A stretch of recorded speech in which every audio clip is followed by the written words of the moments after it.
Bonjour à tous et bienvenue dans ce nouvel audio. Aujourd'hui, nous allons voir comment écrivent les pervers narcissiques. Comment ils s'adressent à vous.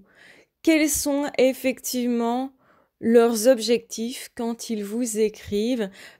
Donc, première chose que j'ai à dire, c'est que souvent ils vous écrivent de façon à se cacher, à se masquer. C'est idéal effectivement d'utiliser Internet, les réseaux sociaux, pour pouvoir justement vous agresser sans dire qui ils sont et sans que vous puissiez faire de même réellement. Sauf que, évidemment, vous êtes plus intelligent que ça et vous êtes capable, normalement maintenant, de décoder beaucoup mieux le fait que si le pervers narcissique vous met des messages désagréables, c'est surtout parce que vous êtes doué, vous brillez, vous êtes compétent. Par exemple, moi j'ai reçu un message d'une personne qui me disait qu'il fallait absolument que je prenne des cours de diction, que ce que je dis n'est pas compréhensible parce que je ne parle pas assez bien. Et c'est très drôle parce que moi je sais que c'est une de mes facultés et que peu de personnes pourraient prétendre avoir cette capacité. Parce que je suis capable de parler longtemps de façon cohérente, avec passion, avec dynamisme et parce que j'ai appris aussi à manier les mots. Je sais que j'ai un certain niveau d'études et je sais que pour l'obtenir, il fallait que je défende des travaux oraux et que, effectivement, ça demande une forme de performance. Il a aussi fallu que je sache écrire et donc que je sois performante à ce niveau-là aussi. Et donc, je ne doute pas de ma capacité à pouvoir manier les mots. Bien sûr, comme tout le monde, nous pouvons faire des erreurs. Et le truc, c'est que je m'octroie complètement le droit de faire des erreurs parce que je peux être plus fatiguée et donc moins bien parler. Ou je peux être dans des situations où je suis perturbée par un bruit extérieur ou par quelque chose qui va faire que je vais être effectivement moins douée, moins capable à ce moment-là.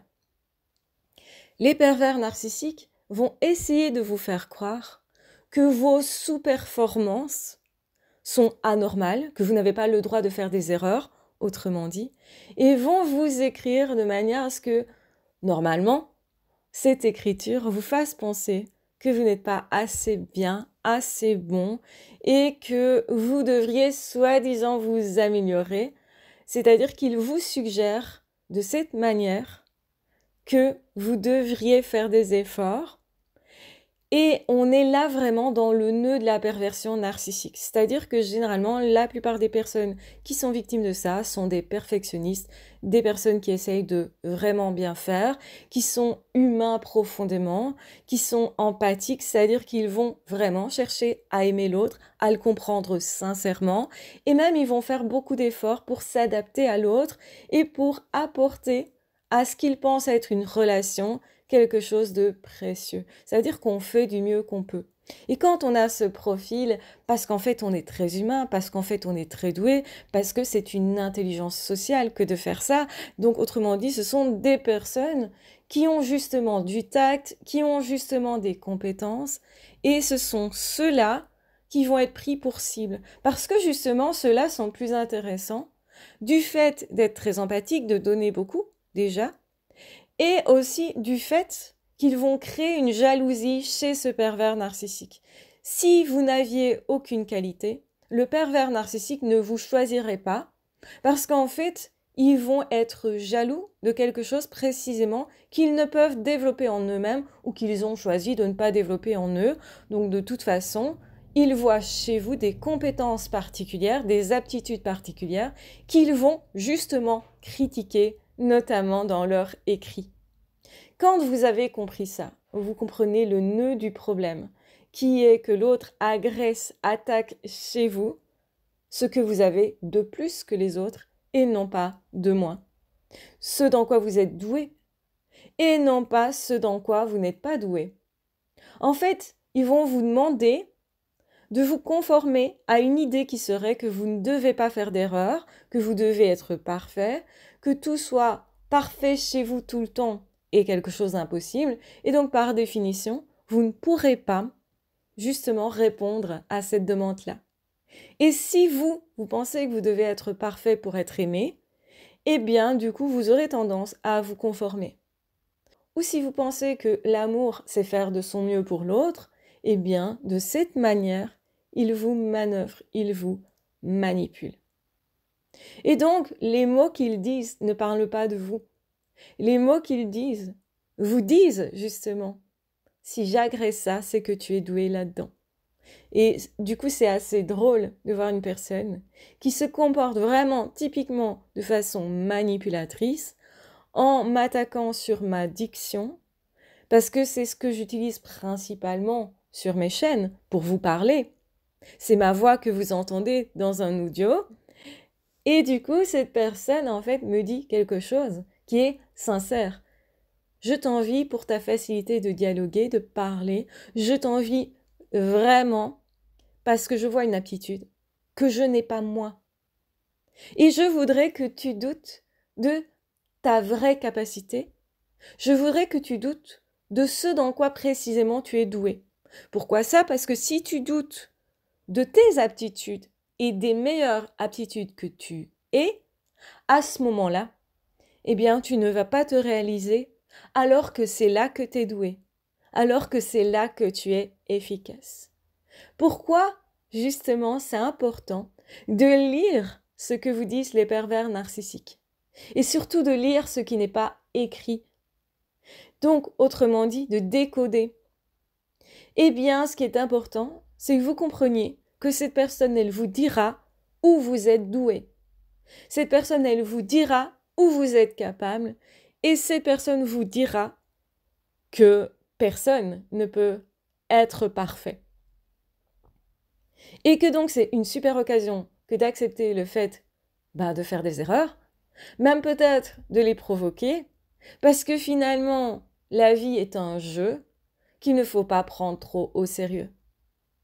Et justement, le truc c'est qu'on n'est plus doué quand on est imparfait. Est-ce que vous adorez les textes hyper parfaits? Est-ce que vous aimez lire un article hyper bien écrit, scientifiquement? Est-ce que c'est ça qui vous fait vraiment vibrer? Je trouve personnellement que ce qui est académique est particulièrement gonflant. Et que les personnes qui parlent comme si on était dans un bouquin, la plupart du temps, moi, ils ne m'intéressent pas. Parce que ça manque d'émotion, parce que ça manque de vrai, parce que justement, ça manque de quelque chose d'humain. Parce que justement, les petits défauts de langage, les petites choses qui vont passer, même les défauts physiques, tous les petits défauts font précisément qu'on aime une personne parce que c'est cette personne. Et justement, l'illusion que les pervers narcissiques essayent de nous faire croire, c'est qu'il faudrait être parfait pour être aimé. Or, en réalité, dans les faits, on aime les personnes imparfaites. On aime les personnes qui osent dire, ok, j'ai pas fait d'effort cette fois-là, c'est vrai, j'ai merdé un petit peu, j'étais plus fatiguée, certes, je parlais moins bien, etc. Mais en fait, la réalité, c'est que je venais de me réveiller, que j'étais en pyjama dans mon lit, avec les cheveux à laver, etc. Et si je dis ça, c'est parce que actuellement, je suis sous la couette, avec une façon de m'être habillée pour dormir que je vous explique même pas. Oui, je suis en pyjama, mais bon, voilà. Le côté esthétique n'y est certainement pas. J'ai les cheveux en pétard avec une partie des cheveux qui s'est faufilée en dehors du chignon que j'avais fait pour dormir. Donc j'ai une partie des cheveux d'un côté qui s'échappe, de l'autre par contre, il est toujours fait. Donc voilà un petit peu. Je dois avoir un peu les yeux gonflés parce que je viens de me réveiller. J'ai certainement la peau un petit peu blanche, pas bronzée, etc. Parce qu'hier avant-hier, il a fait pas soleil du tout. Et donc, effectivement, on peut rire de la situation. Et c'est ça qui est drôle, en fait. C'est que l'imperfection, elle fait partie de la vie et elle doit en faire partie. Il est essentiel d'arrêter d'essayer d'éliminer ce qui n'est pas parfait. Si vous faites ça, vous ne pouvez pas être vous pleinement. Et là où les pervers narcissiques perdent complètement, c'est quand vous êtes vous. Et c'est une façon de rappeler que il faut savoir lire ce qu'ils écrivent en deçà ce qu'ils ne vous disent pas, la jalousie qu'ils ont, le fait que justement ils pointent vos qualités, que justement vous avez le droit de faire des erreurs, et que même quand ils disent que vous avez fait des erreurs, probablement vous n'avez même pas fait d'erreur. Probablement vous aviez déjà un niveau élevé de performance. Vous étiez déjà hyper gentil, alors qu'ils vous disent que vous n'êtes pas gentil, que vous devriez l'être plus. Vous avez été hyper patient et ils vous disent que vous n'êtes pas patient. Vous avez géré vos émotions et ils vous disent que à un moment donné, vous n'avez pas géré vos émotions, que vous n'êtes pas une personne qui gériez habituellement ses émotions. Bref, ils vont utiliser des minuscules failles, des minuscules erreurs qui n'en sont pas, en fait.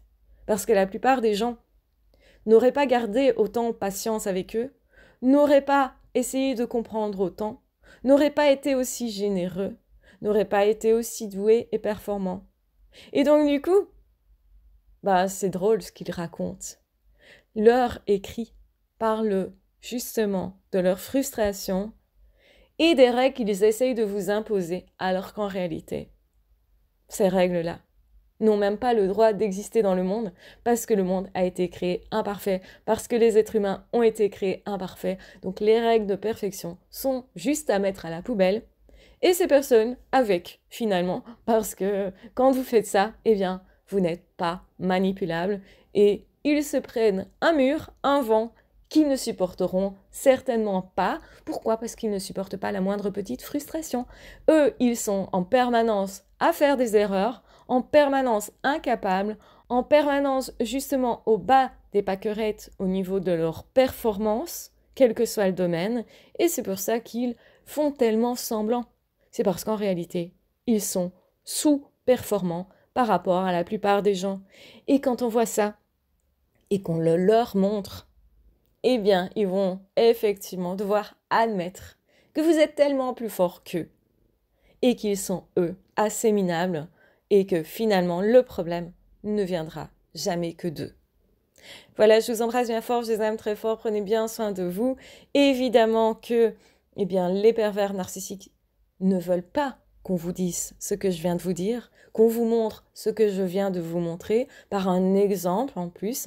Et je pense que c'est un exemple dans lequel tout le monde peut se retrouver parce que quand vous êtes face à ce type de personnes, c'est précisément ce qu'ils vont utiliser sur vous. Si vous comprenez ça, vous comprenez l'essentiel. C'est vraiment une grosse astuce pour passer à autre chose, pour ne pas vous laisser faire quand un nouveau pervers narcissique ou une nouvelle perverse narcissique arrive dans votre vie.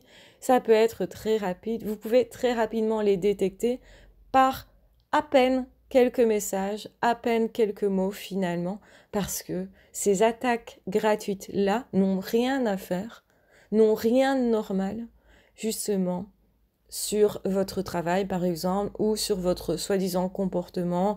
Donc une personne qui directement pose des mots tels que ceux-là sur vous, sur votre comportement soi-disant, eh bien, méfiez-vous parce que c'est un gros indicateur. Cette personne s'est déjà vendue et a déjà montré son vrai visage. Et donc, c'est une occasion en or pour vous de directement dégager cette personne et justement de ne pas pouvoir entrer dans son piège parce que plus vous dégagez vite ces personnes-là, plus vous vous protégez au mieux.